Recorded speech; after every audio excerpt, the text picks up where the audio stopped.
जब भारतवर्ष में मौर्य साम्राज्य अपनी ऊंचाइयों को छू रहा था, उस समय एक शासक ने चुपचाप लेकिन दृढ़ता से इस विशाल साम्राज्य की बागडोर संभाली।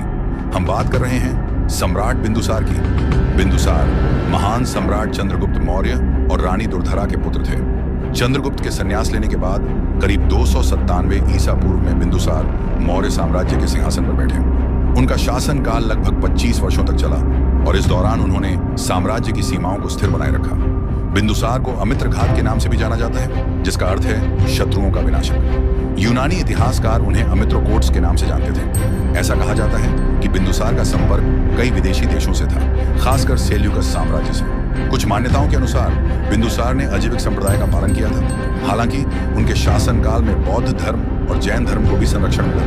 बिंदुसार के पुत्र अशोक, जिन्हें आगे चलकर अशोक द ग्रेट के नाम से जाना गया, उनके उत्तराधिकारी बने। लेकिन अशोक को सत्ता तक पहुंचने के लिए कई चुनौतियों का सामना करना पड़ा। बिंदुसार भले ही चंद्रगुप्त या अशोक जितने प्रसिद्ध न हों, लेकिन उन्होंने मौर्य साम्राज्य की नींव को मजबूती दी, जिससे आगे चलकर भारत का इतिहास सदियों तक प्रभावित हुआ।